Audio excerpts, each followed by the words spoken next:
Ela sabia da vida pregressa porque, ô mãe, irmã, é pesado o que eu vou falar aqui agora. Ele tentou matar, foi tua filha, tentou matar tua irmã. Pelas facadas, pelo local onde as facadas atingiram, ele deu pra matar. Por isso o medo de vocês, não é isso? Exatamente, viu, Murilo? A intenção dele era executar, né? Era realmente matar.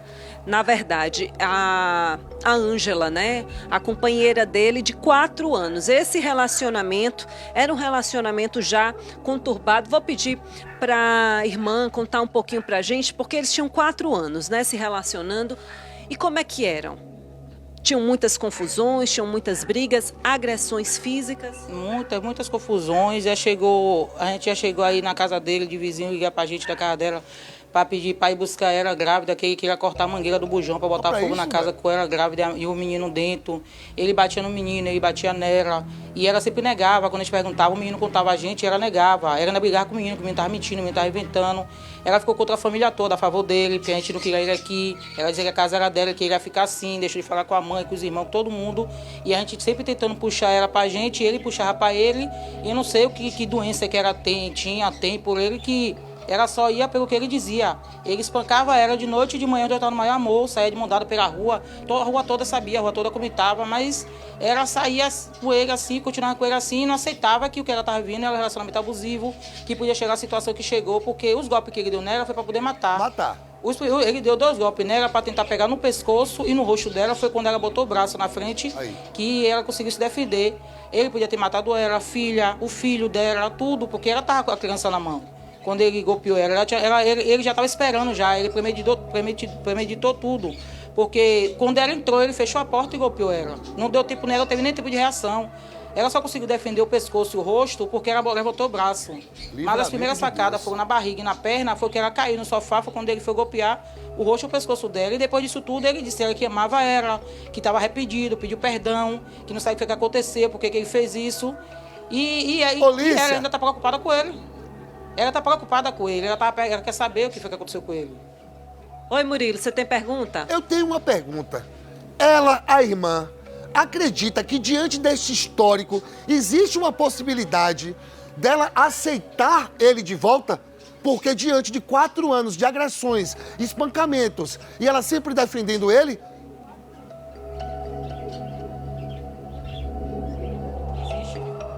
Existe, a gente acredita que ela ainda volte com ele. Ah, pelo amor de Deus. A gente acredita que ela ainda possa reatar com ele, só que a gente já disse que aqui no convívio da família com ele, ela não fica mais. Ela vai escolher. E pelo que a gente conhece dela, eu acho que ela escolhe ele.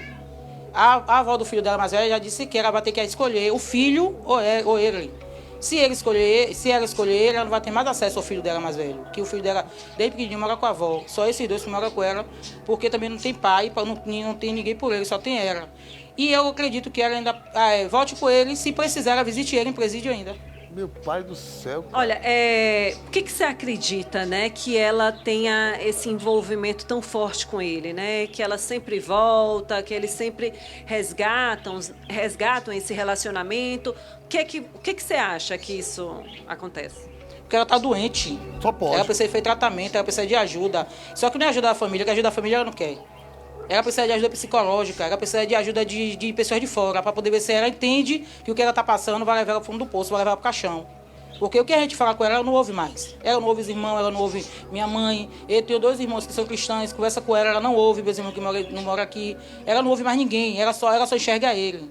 Ela não tem amor por ela, não, ela tem amor por ele. Ela não tem amor pelos filhos. Ela só ama ele, porque o que ele fez com ela. Isso não é amor. Ela saiu no carro perguntando ainda por ele o que ia acontecer com ele. Ela não estava preocupada com os filhos, não estava preocupada com ela. Então ela está doente, ela precisa de ajuda.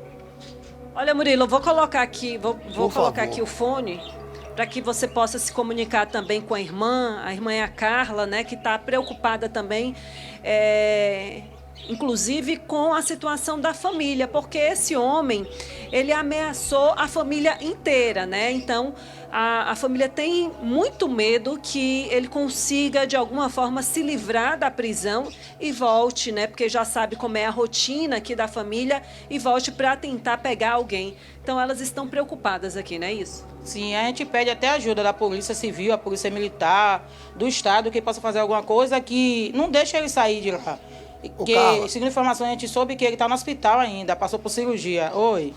Olha, deixa eu te fazer uma pergunta, porque assim, a gente sabe que na grande parte da nossa capital existe a facção, existe o tráfico de drogas. Eu sei que vocês não têm envolvimento com nada, mas a gente sabe que em determinados bairros, o próprio tráfico de drogas não aceita briga de casal. Não aceita. Sempre alguém bate na porta de casa para dizer que se acontecer de novo, alguém vai pagar. Sabe por que eu tô te perguntando isso? Porque tem gente aqui dizendo e garantindo que para Alto de Coutos ele não volta. Se ele voltar, a cabeça dele vai rolar. É o povo que está falando. Então, assim, diante de 4 anos de agressões, de outras tentativas de feminicídio, ninguém interveio. Nem tráfico, nem comunidade, nem vizinho, nem polícia, nada. A família fez a parte. A comunidade já veio, já conversou com ela, já tirou ela dentro de casa, porque ele que tentou matar ela não foi uma vez só, mas ela não aceitava ajuda. Ela não aceitava ajuda da família, não aceitava ajuda de ninguém. A vizinhança de lá em cima onde ela morava, o vizinho disse, só eu já entrei na casa dela 5 vezes para poder socorrer ela, mas ela continuava com ele. A última vez que ele pegou ela nessa casa foi quando ele tentou cortar a mangueira do bujão para poder botar fogo na casa. Foi quando ela mesmo ligou para a gente pedindo socorro. Foi a única vez que ela pediu socorro. E depois ela disse que não pediu para ninguém ajudar ela, não, que a gente foi porque quis. Murilo, tem um detalhe, viu? O Vinícius Júnior, que é esse homem, né, que cometia toda essa agressão contra a esposa, né, contra a filhinha, né, de 1 aninho, o enteado também de 7 anos. Esse homem, depois que ele cometeu esse crime, né, contra a Ângela, ele conseguiu fugir, né? No momento que a família foi dar socorro ali para a Ângela, ele conseguiu fugir. Levou a faca, inclusive, e foi alcançado pela população aqui no bairro. Então, ele foi linchado, viu? Aí. Quase, por muito pouco, o pior não aconteceu. Inclusive, ele está internado também lá no Hospital do Subúrbio. Que é perto daí. Foi o momento que a polícia chegou, né? Exatamente. Ele foi linchado, depois ele tentou voltar ainda aqui para casa, né? Deles, que eles moram aqui em cima.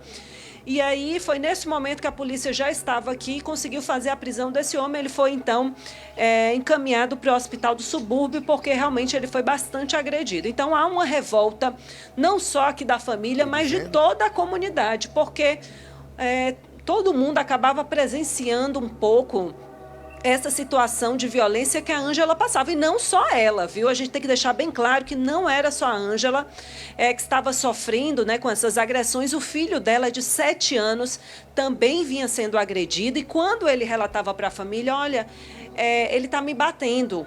O marido da minha mãe está me batendo, ele está fazendo isso com ela. Então, quando a criança contava o que acontecia em casa, a Ângela repreendia. Como a irmã está falando, né? A mulher também que vive essa situação esse ciclo de violência, essa situação de violência, às vezes ela não consegue sair, né? Precisa realmente de ajuda da família, de um apoio psicológico, porque já são muitos anos sofrendo isso. Então, acaba numa relação ali que ela fica, se sente presa, né? Então, agora vai precisar realmente do apoio da família para conseguir se libertar de uma vez por todas desse ciclo de violência que atinge todo mundo, né? Com certeza. Aí eu peço agora que até no próprio hospital mesmo, se alguém puder ajudar ela, um psicólogo, alguma coisa que puder fazer um acompanhamento, para poder ver se ela consegue entender que o que está acontecendo com ela não é normal. É uma coisa que ela pode se livrar dele. Agora a oportunidade dela se livrar dele é seguir com a queixa, seguir com a audiência, o que tiver, e ter amor próprio a ela e aos próprios filhos dela, Polícia. a mãe dela. Eu não peço nem por mim, que sou irmã, eu peço pela mãe. Porque minha mãe é hipertensa, minha mãe tem problema de saúde, minha mãe passa mal. Minha mãe ontem caiu durinha aqui no quintal. Oh, meu Deus. Aí a gente socorria ela, ou a gente socorria minha mãe. Minha mãe é cheia de problema de saúde, minha mãe é diabética. E aí fica nessa situação, a gente não sabe o que faz mais. A mãe, inclusive, está emocionada aqui, viu, Murilo? Olícia. Está chorando, está abalada, está emocionada. Oi, Murilo. Ô, mãe, eu quero saber da senhora, mãe. diante da situação, o teu netinho de 7 anos presenciou, a criancinha do colo também presenciou. A senhora chegou a ver a tua filha sangrando, não morreu porque teve o socorro, né? E eu queria saber da senhora, mãe, em que momento ele ameaçou você e a tua família? Foi depois desta situação, depois das facadas que ele deu? E como é que a senhora se sente sabendo que tua filha está com a cabeça virada? Ele já vem ameaçando há muito tempo. Inclusive, essa minha filha que está aqui do lado aqui, ele já agrediu ela. Ontem mesmo ele foi em cima dela para agredir ela. Meu neto que tomou a frente, ela ainda chegou a dar uns murros nele. Depois, quando a polícia estava aqui, ele ficava ameaçando porque ela deu os documentos dele, deu todos os dados dele. Ele ameaçando ela com o olho. E ameaçava, já puxou a arma, já botou a arma em cima dela, já botou a arma em cima de Ângela. Armado, já botou a arma na criança. Essa minha filha aqui mesmo aqui, ele já puxou a arma para ela. Ela foi da queixa, ela não gostou. E isso aconteceu muito tempo. Ele foi para São Paulo, veio de lá descarregado, ficou em abrigo, porque ele já agredia mãe, ela. Ele tem envolvimento com crime? Chegou lá, ficou maltratando ela. E Ele tem envolvimento com crime? ele era envolvido, ele ficou 10 anos preso. 10 anos e 11 meses preso. Rapaz, eu não sei o que é que passa com isso. O que é que passa com essas mulheres, mãe? Só para a gente trazer um pouquinho do histórico. Só para a gente trazer um pouquinho do histórico, Murilo, esse homem, ele morava na região metropolitana. Qual a cidade? Era o interior próximo à Feira de Santana. O interior próximo à Feira de Santana. Então, lá ele se envolveu com um crime, foi preso, passou um tempo preso e quando ele estava preso, foi o momento que Ângela acabou conhecendo ele. Olha pra Aí isso. eles começaram esse relacionamento. Quando ele saiu da prisão, eles resolveram, então, oficializar, se juntaram, né? Então, já estavam há 4 anos convivendo, mas desde o início, esse relacionamento sempre foi muito conturbado. Inclusive, o Vicente, corrigindo o nome dele, Vicente Júnior, o Vicente já tem um histórico de agressão com outras mulheres, pessoas da própria família dele, mãe, irmã. Então, ele já tem esse histórico de violência grande. Então, ele só deu continuidade. Agora, com a Ângela, ele só deu continuidade. Por isso que a mãe fica aqui, ó, tão abalada, chora, né? Realmente, a gente vê a situação dessa mãe, porque ela quer que a filha se livre disso de uma vez por todas e não aguenta mais, né? Toda a família sofre com isso. Com certeza. E a mãe sofre mais ainda porque botou uma filha no mundo, criei ela sem pai, todos eles sem pai, criar minha filha para vir um indivíduo desse, para bater minha filha, ainda tentar tirar a vida dela. Eu chamo ela, converso com ela. Eu também disse, eu te amo, do meu jeito, você não acredita, eu te amo. Larga esse homem, viva a sua vida, é uma menina que é esforçada, ela trabalha, nunca precisou de homem para sobreviver, cuida dos filhos dela, faz de tudo para não deixar na falta dos filhos dela. Ela é guerreira, esforçada, ele não aceita que ela trabalhe. Ele não aceita que ela trabalhe. Ele não trabalha e nem queria que ela trabalhasse. E como ela trabalha coisa de obra, ele ficava com ciúme, era um ciúme doentio.